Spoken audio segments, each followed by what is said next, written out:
These the drugs I use to treat cough in my poultry bed. It is called the Gallitylodox 250. It is water soluble powder drugs. This Gallitylodox 250 is a gastrointestinal and respiratory infection.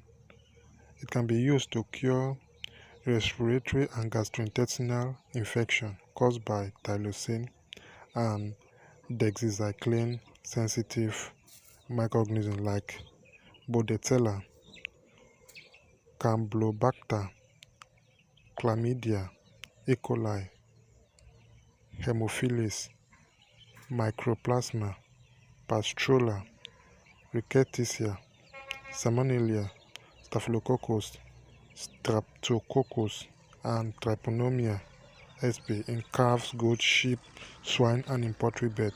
So these drugs is very good and effective in fighting cough and other bacterial infection. What are the composition of this drug? It contains tylosin titrate 100 gram, doxycycline 250 milligram. So these drugs can be used to fight any cough in your poultry farm, sneezing, cold, and coryza and other bacterial infection. Try to use these strong antibacterial drugs to fight cough, especially during this rainy season and the harmattan period.